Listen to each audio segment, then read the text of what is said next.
OK, alors voici un petit résumé pour les coopératives. OK, donc, rappelons-nous que les coopératives ont 5 caractéristiques fondamentales. La première étant l'adhésion volontaire. La deuxième, coopérateur usagé.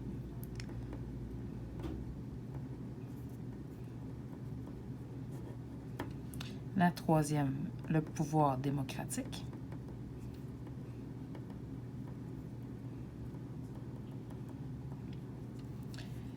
Ensuite, il y a le versement de ristournes, des ristournes qui vont être versées aux membres.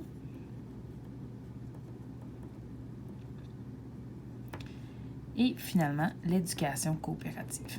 OK? Donc, c'est 3 caractéristiques fondamentales des coopératives. OK? Rappelons-nous que le but des coopératives, c'est de rendre un produit ou un service à un prix moindre à ses membres. OK? Donc, si on prend, disons, la section des capitaux propres, OK? Les composantes des capitaux propres, OK? Dans la coopérative, qui s'appelle l'avoir. OK? Donc, on va parler de l'avoir. Il y a 2 types d'avoir. OK? Donc, il y a 2 sections. Donc, premièrement, il y a l'avoir des membres. OK? Il y a l'avoir des membres. Puis, deuxièmement, il y a l'avoir de la coopérative.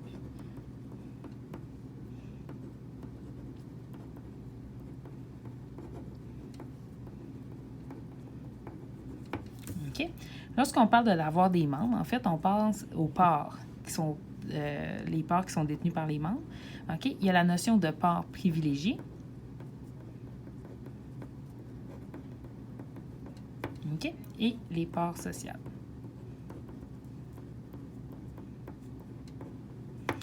OK? Lorsqu'on parle des parts privilégiées, OK, normalement, ils vont être associés avec un taux d'intérêt.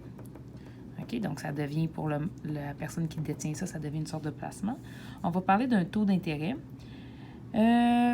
Normalement, il n'y aura pas de droit de vote qui sont associés à ça.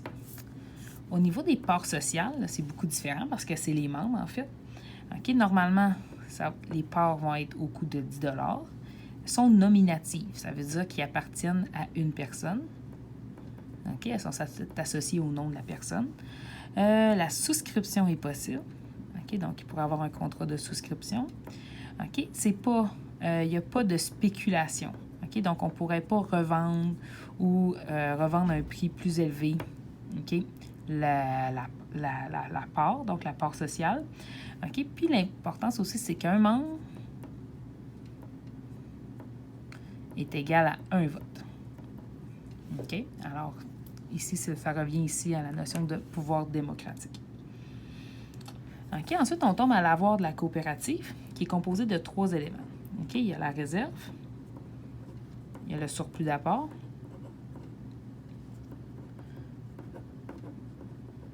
OK? Et le trop perçu.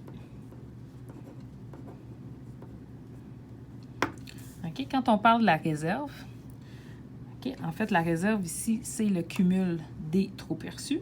Le surplus d'apport, il y a 2 types de surplus d'apport. Premièrement, on va avoir le surplus d'apport qui vont être liés à la confiscation des parts.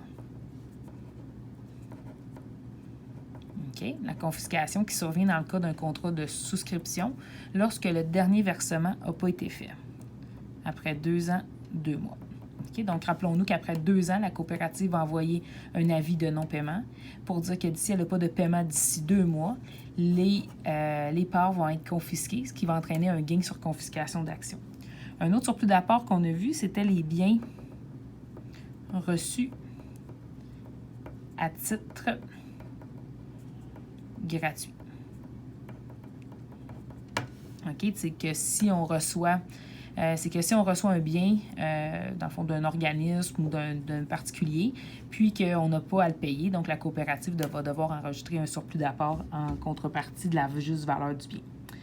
Le trop perçu, c'est quoi? Le trop perçu, en fait, c'est l'excédent de l'exercice. OK? Si jamais les charges sont supérieures aux revenus, à ce moment-là, on va parler d'un déficit.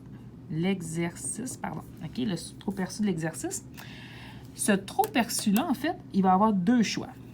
OK? Il y a deux options. OK? Soit qu'on va le verser, OK, je vais mettre ça comme ça, à la réserve, OK? Ou soit qu'on va le verser sous forme de ristourne. OK? Alors là, ici, je vais juste le mettre comme ça ici pour le moment. OK? Ou soit qu'on va le verser à la réserve. OK? Qu'est-ce qu'on va mettre à la réserve, en fait? Il y a un 10 % obligatoire du trop perçu, OK, qu'on doit mettre là. Il y a un 10 % qui est obligatoire, donc 10 % du trop perçu qui va devoir être versé à la réserve. Il va y avoir un 10 %, OK, on va acheter plus un 10 % supplémentaire si, là c'est là que le si est important, OK, c'est si l'avoir à la fin, OK, est inférieur à 40 % du passif. OK? Si l'avoir à la fin est supérieur à 40 % du passif. OK?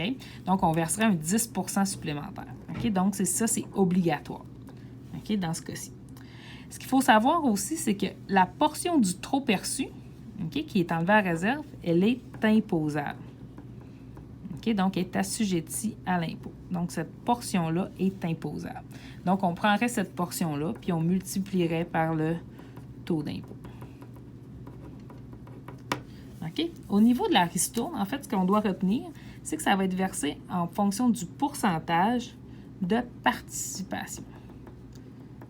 Participation économique. OK? Donc, qu'est-ce qu'on ferait? C'est qu'on prendrait les ventes du membre, OK? Donc, dans le fond, les achats, qu'on devrait plus dire, qui ont été faits par le membre, sur le total des ventes membres. OK? Donc, les ventes qui ont été faites aux membres. Je suis désolée, là, c'est mal écrit. OK? Donc, le total qui ont été faits aux membres. Ça va nous donner, OK? Ça va nous donner ici le pourcentage de ristourne. OK? Donc, si ça représente 0,4 %, ben, on verserait 0,4 % de la ristourne aux membres X. OK? Donc, c'est ce qui résume les coopératives. Je vais mettre le modèle, en fait, mon modèle sur ST. Donc, vous allez pouvoir suivre de là également. Je vous remercie beaucoup. Bonne préparation. Au revoir.